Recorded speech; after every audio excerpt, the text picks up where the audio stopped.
Nous sommes chez Manouari Bellucci dans sa boutique plus précisément située à Taonoa. Ce jeune chef d'entreprise de 28 ans est spécialisé dans l'impression sur textile, des t-shirts personnalisés et à la commande. Il prend en main chaque étape de la création, à commencer par la création de logos. Un ordinateur et du talent, c'est tout ce qu'il lui faut. Voilà, donc avant de passer à la découpe, je travaille les contours pour les logos. Je vérifie que les traits sont assez épais pour la découpe parce que mon matériel a besoin d'un minimum d'épaisseur pour les traits. Donc ça, il faut que je travaille ça assez souvent quand les clients m'emmènent leur logo. Les logos ne sont pas forcément adaptés à ma découpe, donc il faut que je fasse des petites modifs. Aujourd'hui est un jour spécial car il reçoit la visite du président du syndicat mixte en charge du contrat urbain de cohésion sociale, Roméo Le Gaïc, et de l'ADIE, l'association au droit à l'initiative économique, qui lui a accordé un prêt de 486 000 francs pacifiques. Il a pu acheter un stock de produits divers et toute la matière première nécessaire à son activité d'impression. Depuis la création de l'ADIE en 2010, le syndicat mixte lui attribue un budget annuel dédié au fonctionnement, un partenariat efficace qui bénéficie aux chefs d'entreprise.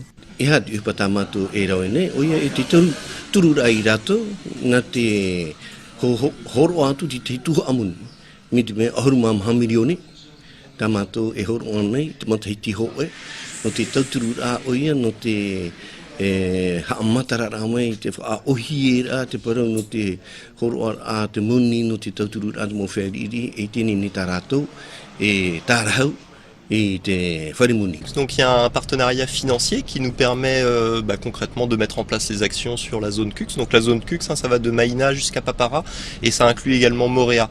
Donc ça nous permet de payer les salaires des conseillers, mais aussi de payer les déplacements, le bateau pour Moréa, etc. Donc ça c'est pour le volet financier. Pour vous donner un ordre d'idée, l'année dernière le CUX a contribué à hauteur de 14,5 millions sur le budget de l'ADI pour un budget global de 80 millions.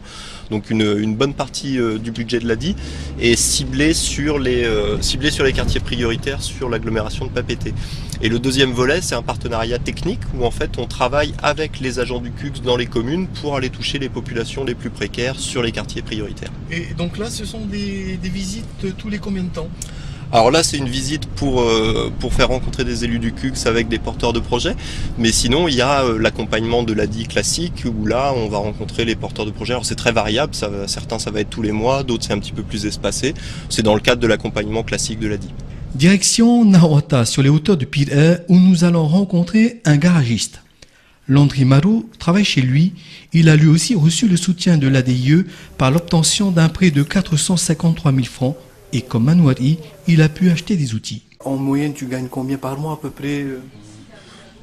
Si j'en ai beaucoup, dans les 150, 180 comme ça. Oui, c'est sérieux, tu arrives vraiment à faire vite ta petite famille. Et est-ce que tu comptes embaucher plus tard, je veux dire ? Oui, plus tard, je compte embaucher pour pouvoir améliorer ma petite entreprise. Tes clients viennent d'où ? De Pire ou d'ailleurs aussi ? Oui, d'ailleurs, de Pire, avec des amis. J'en ai des clients avec des amis qui sont venus de bouche à oreille. Les visites de l'ADIE et du syndicat mixte se clôturent un peu plus loin, toujours sur la côte est, mais cette fois-ci dans la commune de Haroué, chez Jimmy Holman. Pâtissier hors pair, il réalise peu à peu son rêve de monter un petit snack de quartier. Accompagné par l'ADIE, ce passionné de cuisine a construit seul ses locaux.